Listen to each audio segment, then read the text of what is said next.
ಕೆಲವು ಗ್ರಾಮ ಪಂಚಾಯಿತಿಗಳಲ್ಲಿ ಹೆಚ್ಚುವರಿ ಅನುದಾನ 15ನೇ ಹಣಕಾಸಿನಲ್ಲಿ ಬಂದಿರುತ್ತದೆ.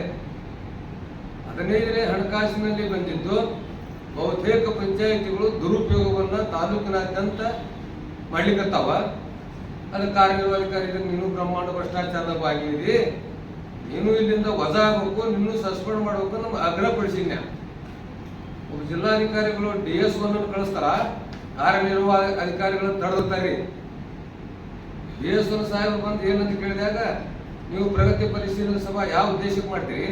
DS1 ಅನ್ನು ತರಬೇತಿ ಮುನ್ನ ನೀವು ಜಿಲ್ಲಾದಾಗ DS1 ಅವರು ಪ್ರಗತಿ ಪರಿಶೀಲನೆ ಏನ್ ಮಾಡ್ತೀರಿ?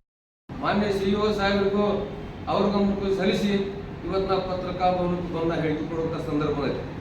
ಯಾಕಂದ್ರ ಬಡವರಿಗೆ GPS ಯಾರು DC ಅವರು ಆದೇಶಿದ್ರು ಉಲ್ಲಂಘನೆ ಮಾಡಿ 11A 11B ಈ ಸ್ವತ್ತು ಮಾಡಿ ಈ ಸ್ವತ್ತಿಗೆ ಒಬ್ಬರು 20,000 25,000 ದುಡ್ಡು ತಗೊಂತಾರೆ ಪಿಡಿಯೋರು ಹಗರಣ. ಅಂದ್ರೆ ಇವನ್ನೆಲ್ಲ ಕುಂಚ್ಕೊಂಡು 2020ರಿಂದ 24 4 ವರ್ಷಗಳಿಗೆ ಕ್ರಿಯಾ ಯೋಜನೆ ಆಗಿಲ್ಲ, ವಾರ್ಡ್ ಸಭೆ ಆಗಿಲ್ಲ, ಗ್ರಾಮ ಸಭೆ ಆಗಿಲ್ಲ. ಗ್ರಾಮ ಸಭೆಯಾದಾಗ ಕ್ರಿಯಾ ಯೋಜನೆ ಅನುಮೋದನೆಗೊಂಡು ಆಮೇಲೆ ಕಾರ್ಯಾದೇಶ ಆಗಿ ಇನ್ನಿರುವುದನ್ನೆಲ್ಲ ಎಸ್ಟಿಮೇಟ್ ಮಾಡ್ಕೊಂಡು ವರ್ಕ್ ಮಾಡ್ಬೇಕಂತ ಐತಿ.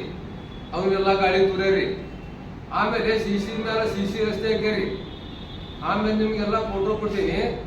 ಇವೆಲ್ಲ 30,000 40,000ದಾಗ CD ಆಗ್ಬೇಕ್ರಿ. ಇವಕ್ಕೆ ಒಂದೊಂದು CDಗೆ ಲಕ್ಷ ಗಟ್ಟಲೆ ಹಾಕ್ಯಾರಿ, ಕಬ್ಬು ಬಿಡ್ತಾವ. ಆಮೇಲೆ ಗಡಿ ಮೂರ ರಸ್ತೆ ಮಾಡ್ಯಾರ, ಎಲ್ಲ ಹಾಳಾಗಿರ್ತಾವ. ಅಂದ್ರ ಎಷ್ಟು ಬ್ರಹ್ಮಾಂಡ ಭ್ರಷ್ಟಾಚಾರ ಕಲ್ಗಟ್ಟಿಗಳೈತಿ. ನಮ್ಮ ಬಡವರಿಗೆ 28 ಇಲಾಖೆ ಬರೋದಲ್ಲ ಅನ್ನೋ ತನಕ ಅನುದಾನ ಅದಕ್ಕೆ ವಂಚಿತರಾದ ನಾವು. ಅದಕ್ಕೆ ನಾವು 4 ವರ್ಷ ಗ್ರಾಮ ಪಂಚಾಯತ್ ಹೋಗಿಲ್ಲ.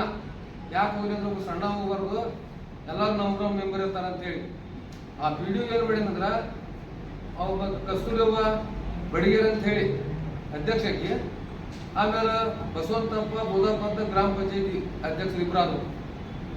ಇಬ್ಬರಿಗೆ ಏನ್ ಮಾಡಿದ ಅಂದ್ರ ಓದು ಬರಹ ಬಾರದವರು ಅವರಿಗೆ ತಾವು ಜವಾಬ್ದಾರಿತ PDO ಅಭಿವೃದ್ಧಿ ಅಧಿಕಾರಿಗಳು ಬರ್ತಕ್ಕಂಥ ಸರ್ಕಾರದ ಆದೇಶಗಳನ್ನು ಉಲ್ಲಂಘಿಸಿ ಅವರಿಗೆ ಎಲ್ಲ ತರವರಲ್ಲಿ ಓದಿ ಹೇಳದ ಅವ್ರಿಗೆ ಸಹಿ ಮಾಡಿಸ್ಕೊಂಡು ಅವ್ರಿಗೆ ಮೋಸ ಮಾಡಿ ಇಷ್ಟು ಭ್ರಷ್ಟಾಚಾರ ಮಾಡಿ ಬೇರೆ ಕಡೆ ವರ್ಕ್ ಮಾಡಿಸ್ಕೊಂಡೋದ.